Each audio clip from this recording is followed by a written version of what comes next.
and the male entertainer, rappers, whatever, have this fascination with pimps and hoes. Because it's the fast life. It's the fast life. And everybody wants to be in the fast life. But I'm saying... The squares would like to be in the fast life. The fast life is the fast life because they're living fast, moving fast, having things, and having it your way. But now, these motherfuckers got millions and millions of dollars. So, I mean, it seems to me they have enough money to be whatever kind of life they want to be. Why do they want to pretend? But they're intrigued about the game. They're intrigued, huh? About the game. That's how strong this fucking game is. That's how strong the game is. That's how strong it is. The game is stronger than $1 million. Fillmore, now, just think of what you just said. The game is stronger than $1 million, or right. 2 million, or 100 million. That's right. And here you is the godfather of this shit. That's right. That got to make you feel good, don't it, man? I feel great. Hey, I'm just saying, just thinking about it, you got to feel pretty goddamn proud of your goddamn past, man. I do, yes, I do. What else can you ask for, man? I mean, a motherfucker is honored, respected, talked about. You a legend. You already went down in history. You know, a lot of niggas still living. But I'm saying you already went down in history. Right. A lot of niggas want to make a mark.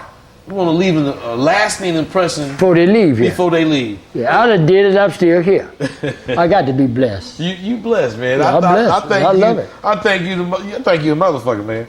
That's the word. That's the word that people use when they describe Fillmore more than anything. That nigga's a motherfucker. Nah. You know, if you ain't got no goddamn adjectives to describe a nigga, motherfucker is the biggest adjective, the best adjective. That is. You know, motherfucker covers it all. That is. And nobody knows better than Rosebud because he says this in American Pimp and everything. That nigga's a motherfucker. Right. That nigga's a motherfucker. That's what he said. At 16, when you turned out, you met a guy or a pimp on the tender line or in the tender line? Yes. And how did that transpire? Well, did you go up to him because you knew he was a pimp? No, I was walking and he came out this club down there and he was hollering at me and he told me that he'll be back.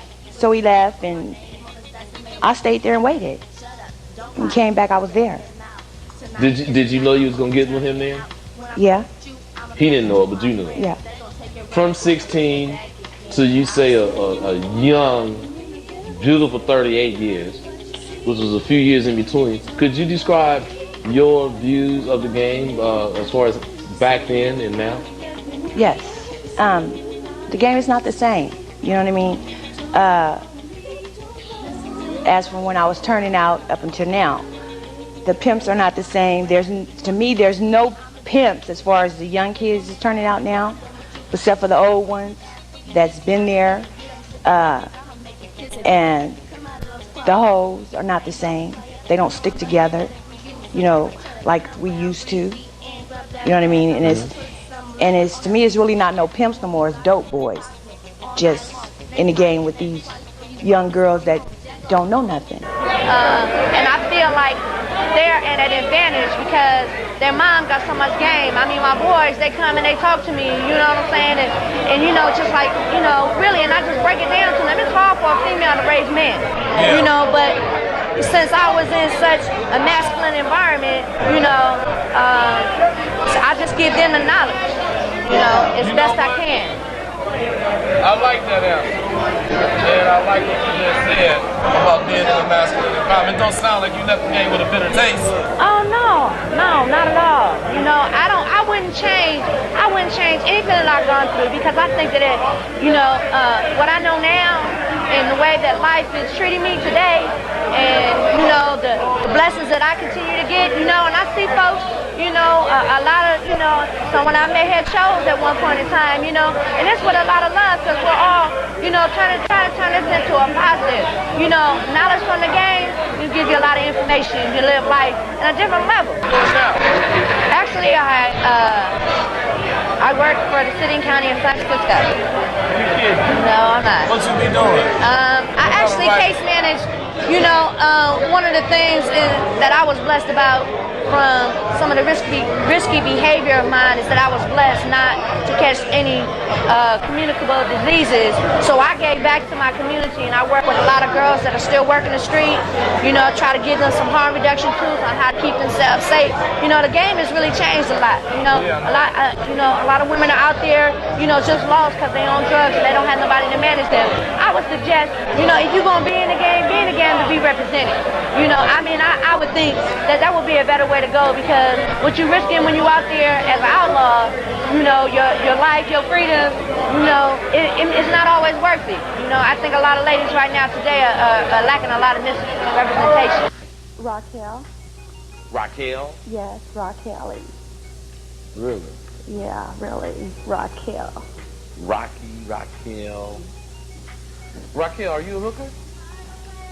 Yes, I am, if you want to call it that. You want to see? What do you think?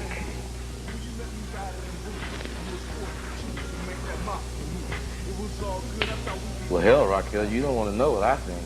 What do you think? Yeah, I think if you ain't a hooker, you sure should be one. What else do you want to know? Well, I want to know quite a few things, Rocky. When you regroup, turn yourself around, I have a few other things I want to ask you. Okay. You let me see that you definitely have that potential, that quality to be a hooker. What words of wisdom would you have to offer the listening viewers coming from Fillmores? And we already respect you. We already know you're a godfather. We already know you had a hell of a reputation cross country. But what words of wisdom can you offer the viewing public? The public?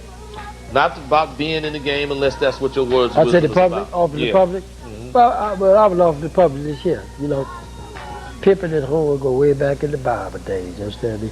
Don't get mad at us because we was pimping and trying to get our money, you understand me? Okay? Like I said, Pippin and Homer, the best they go way back to the Bible days. So we just try to have something, and this is the way we had to go about doing it. And what I about, don't be mad at me, because what I did was bad, but now I'm giving it all back for society. So I paid my dues for it, so it paid off for me. So I ain't mad at society, and I hope society ain't mad at me. How long have you been a hooker? 20 years. 20 years? Mm-hmm, 20. Raquel, you don't even look to be 20 years old. I'm 35, baby. You 35? I'm 35.